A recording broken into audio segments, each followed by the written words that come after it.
यहाँ उत्तर प्रदेश में भी कनेक्टिविटी लगातार बढ़ रही है।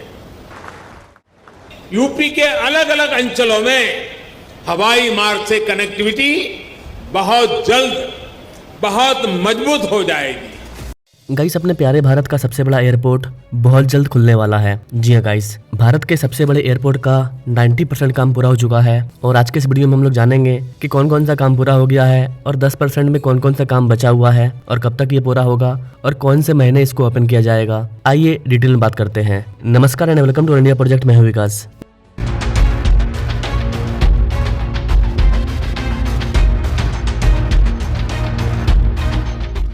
गाइस, दिल्ली एनसीआर में रहने वाले लोगों के लिए खुशखबरी है क्योंकि एयरपोर्ट शुरू होने के लिए इंतजार की घड़ियां अब खत्म होने वाली है। जेवर में भारत का सबसे बड़ा एयरपोर्ट बन रहा है और इसका 90% काम पूरा हो चुका है और बताया जा रहा है कि जो बचा हुआ 10% काम है उसको भी 15 अक्टूबर तक पूरा कर लिया जाएगा। अक्टूबर के आखिरी हफ्ते या नवंबर के दूसरे हफ्ते तक जेवर एयरपोर्ट के ओपन होने की संभावना है।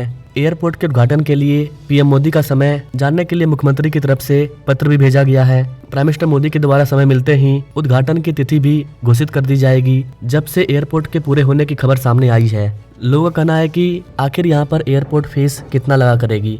मतलब अलग अलग एयरपोर्ट का जो रेट है वो अलग अलग होता है। जैसे कि जो दिल्ली एयरपोर्ट है वहाँ पर जितना रेट लिया जाता है उससे 2000-3000 कम लिया जाता है गाजियाबाद एयरपोर्ट में, और गाजियाबाद एयरपोर्ट भी आगे निकल चुका है। गाजियाबाद एयरपोर्ट को आप दिल्ली एनसीआर का सेकंड एयरपोर्ट बोल सकते हो, जो कि अभी चालू है और उसका विस्तार किया जा रहा है। गाजियाबाद में जो हिंडन एयरपोर्ट है उसका किस तरह से विस्तार किया जा रहा है इसके लिए आप हमारे इस वाले वीडियो को देख सकते हैं। इस पर मैंने अभी 2 दिन पहले ये वाला वीडियो डाला है। इस वाले एयरपोर्ट के विस्तार से भी दिल्ली एनसीआर के गाजियाबाद साइड के लोगों को काफी ज्यादा फायदा होगा। नोएडा वालों को भी फायदा होगा, उनको दिल्ली एयरपोर्ट नहीं जाना पड़ेगा। लेकिन पूरे एनसीआर का, पूरे भारत का जो सबसे बड़ा एयरपोर्ट है वो है नोएडा एयरपोर्ट। इस वाले एयरपोर्ट में terminal building, runway, ATC tower और एरो ब्रिज की वजह से जो भी बचा हुआ कार्य है उनमें Yamuna international airport private limited airport को हर हाल में दिवाली से पहले पूरा करने में जुटे हुए हैं। जी हां गाइस, दिवाली से पहले एयरपोर्ट को तैयार कर लिया जाए, एटलीस्ट इसका फेज 1 बना करके तैयार कर लिया जाए और इसका टाइम निकाल करके उद्घाटन करवा दिया जाए एंड देन ट्रायल रन, उसके बाद आम पब्लिक के लिए इसे ओपन कर दिया जाए।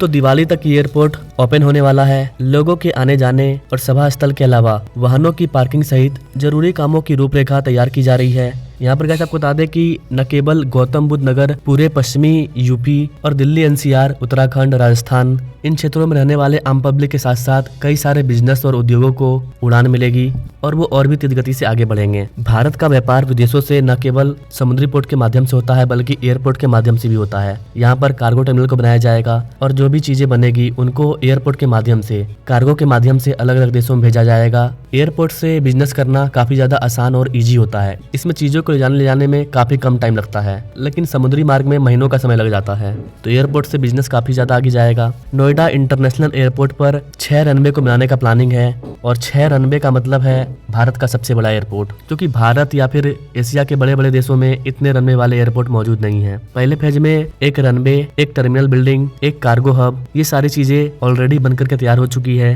पहले फेज की क्षमता 1 वर्ष में हम लोग 1 करोड़ 20 लाख यात्रियों के लिए यहाँ पर सर्विस प्रोवाइड करेंगे। दूसरे फेज में 2031 तक एयरपोर्ट की जो यात्री क्षमता है वो 3 करोड़ हो जाएगी, यानी कि 2031 तक इसमें 2 और रनवे को बना लिया जाएगा। इसका काम रुकेगा नहीं, काम चलते रहेगा। एयरपोर्ट भी ओपन हो जाएगा और काम भी चलेगा। उसके बाद 2036 में ये एयरपोर्ट 5 करोड़ लोगों को संभालेगा पूरे उत्तर भारत के, और यहाँ पर करीब करीब 4 से 5 रनवे बनकर के तैयार हो चुके होंगे। आने वाले 2040 तक में ये एयरपोर्ट हर साल 7 करोड़ लोगों को सर्विस प्रोवाइड करवाएगा। 7 करोड़ लोग हर साल इससे उड़ान भरेंगे और बिजनेस भी काफी ज्यादा आगे निकल चुका होगा। 6 के 6 रनवे बनकर के तैयार हो चुके होंगे। यहाँ पर गाइस आपको बता दें कि ये जो नोएडा इंटरनेशनल एयरपोर्ट है ये काफी ज्यादा इंपॉर्टेंट है। दिल्ली से ये मात्र 70 से 75 किलोमीटर के डिस्टेंस पर है, नोएडा से 40 किलोमीटर के डिस्टेंस पर, ग्रेटर नोएडा से 25 से 30 किलोमीटर के डिस्टेंस पर है। यानी कि नोएडा, ग्रेटर नोएडा और दिल्ली एनसीआर वालों को सबसे ज्यादा फायदा होगा इसका। यमुना एक्सप्रेसवे और ईस्टर्न पेरिफेरल एक्सप्रेसवे से एयरपोर्ट तक आसानी से पहुंचा जा पाएगा। इसके लिए कई सारे लिंक एक्सप्रेसवे को भी बनाया जा रहा है। गंगा एक्सप्रेसवे से भी इसको जोड़ा जा रहा है। इसके अलावा निजी गाड़ी, टैक्सी या फिर केब जैसे कि ओला, उबर, इनके जरिए भी सीधा एयरपोर्ट तक पहुंचना काफी ज्यादा सुविधाजनक होगा। तो ये थोड़ा सा डिटेल और लेटेस्ट अपडेट था। अब बात करते हैं कितना काम पूरा हुआ है और क्या क्या पूरा हुआ है। सबसे पहले बात करते हैं इस वाले एयरपोर्ट के कनेक्टिविटी पर। कनेक्टिविटी के लिए क्या क्या तैयार किया जा रहा है और क्या क्या पूरा हो चुका है।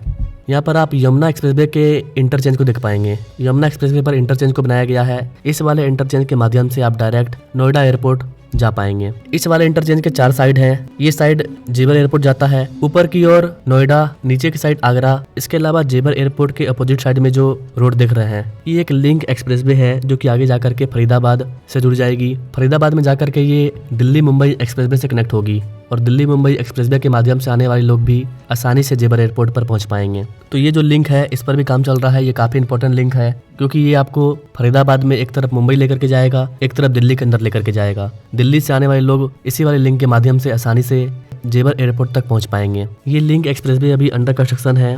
जेवर एयरपोर्ट के ओपन हो जाने के बाद ये बनकर के तैयार होगा। इस पर अभी काम चल रहा है। लेकिन यमुना एक्सप्रेसवे से लेकर के ये जो लिंक रोड है वहां तक का हिस्सा तैयार हो चुका है। ये इंटरचेंज भी बनकर के तैयार हो चुका है। कुछ काम बाकी है जैसे कि lane marking, signing, lighting, finishing work बाकी है। एयरपोर्ट के ओपन होते होते ये भी पूरा हो जाएगा, अर्थात दिवाली के पहले। ना अब चलते हैं जेवर एयरपोर्ट के अंदर। जेवर एयरपोर्ट के अंदर रनवे बनकर के तैयार हो चुका है। इसके अलावा गाइस आपको बता दें कि रनवे पर 9 दिसंबर 2024 को ही ट्रायल रन भी किया जा चुका है।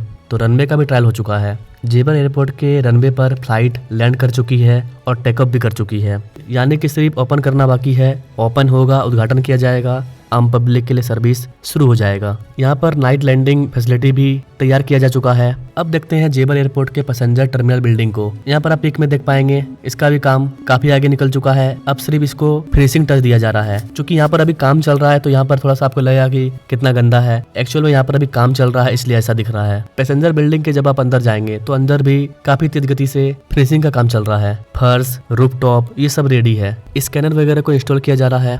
जो लगेज कन्वेयर बेल्ट है वो सभी रेडी हो चुका है। एंट्री गेट भी बनकर के तैयार हो चुका है। उस साइड से जो आपने देखा वो आम पब्लिक जब इंटर करेंगे तब का व्यू है, और इस साइड जो आप देख रहे हैं ये है रनवे साइड से व्यू। जब आप रनवे पर जाएंगे, फ्लाइट पे चढ़ेंगे, उस साइड से ये टर्मिनल बिल्डिंग कैसा दिखेगा उसका ये व्यू है। इसके अलावा एरो ब्रिज को इंस्टॉल कर दिया गया है जिसके माध्यम से लोग फ्लाइट के ऊपर चढ़ेंगे। इसके अलावा कार्गो टर्मिनल बिल्डिंग भी बनकर के तैयार हो चुका है। कार्गो टर्मिनल में लगेज स्कैनर वगैरह को फिक्स किया जा रहा है। इसके बाद देखते हैं एटीसी टावर को। ये जो एटीसी टावर है ये भी लगभग बनकर के तैयार हो चुका है। ये एयर के ट्रैफिक को कंट्रोल करने का काम करता है। बिना एटीसी टावर के कोई भी एयरपोर्ट संचालित नहीं होता है। तो यहाँ पर आप देख पाएंगे ये भी बनकर के तैयार हो चुका है। इसके अंदर सारी फैसिलिटी रेडी हो चुकी है। इसके अलावा इमरजेंसी के लिए जो एयरक्राफ्ट रेस्क्यू और फायर फाइटिंग गाड़ी जो होती है उन सबको भी इंस्टॉल कर दिया गया है। इसके अलावा यहाँ पर एक फ्यूल स्टेशन को बनाया गया है ताकि जो एयरपोर्ट होता है उनका अलग से पर्सनल फ्यूल स्टेशन होता है जहाँ से कि जो फ्लाइट है वो अपना फ्यूल लेती है। क्योंकि ये इंटरनेशनल एयरपोर्ट है, यहाँ से दुनिया के हर कोने के लिए आपको फ्लाइट मिलेगी। तो यहाँ पर एक बड़े से फ्यूल स्टेशन को बनाया गया है। जो आप नॉर्मल फ्यूल स्टेशन देखते हैं अपने बाइक वगैरह में तेल भराने के लिए, वो नहीं, वो नॉर्मल है। यहाँ पर काफी बड़ा फ्यूल स्टेशन को बनाया गया है। फ्यूल को स्टोर करने के लिए बड़े बड़े टैंक को तैयार किया गया है। तो ओवरऑल देखा जाए तो गाइस जेवर एयरपोर्ट लगभग बनकर के तैयार हो चुका है। जो 2-4-5% 10% काम बचा हुआ है वो है फिनिशिंग टच का, वो भी आकार अब दिया जा रहा है। तो बाकी का जो बचा हुआ 10% काम है उसके लिए हमने 2000 एक्स्ट्रा वर्कर को लगाया हुआ है और काफी तेज गति से काम निकल रहा है। आई होप कि दिवाली से पहले ये बनकर के तैयार हो जाए और दिवाली के बाद दिवाली छठ के दौरान इसको ओपन कर दिया जाए। यू कैन से नवंबर के महीने में ये ओपन हो सकता है। तो यहाँ पर हमने डिटेल में इसके हर चीज के बारे में जाना। इसकी हमने कनेक्टिविटी भी देखी। इसकी एक और कनेक्टिविटी होगी गंगा एक्सप्रेसवे से। अकॉर्डिंग टू योर कमेंट, जैसे ही इसको लेकर के कोई और बड़ी वीडियो आएगी तो उस पर मैं अलग से वीडियो ला दूंगा। बाकी आप भारत के सबसे बड़े एयरपोर्ट के बारे में क्या कहना चाहेंगे, जिसका कि फर्स्ट फेज 1 टर्मिनल बिल्डिंग के साथ 1 रनवे के साथ ये ओपन होने जा रहा है। जब ये 6 रनवे के साथ तैयार हो जाएगा तो ये देखने में गजब का लगेगा और इस रीजन की, पूरे उत्तर भारत की कमाल की ग्रोथ होगी। अगर आपको ये वीडियो इंफॉर्मेटिव लगा तो इसे अपने आप दोस्तों तक शेयर कीजिए या आप हमें कमेंट में जाकर के हाइप दे सकते हैं ताकि ये ज्यादा से ज्यादा लोगों तक पहुंचे। Now thanks for watching. मिलेंगे अपने लोग अगले वीडियो में, तब तक के लिए जय हिंद।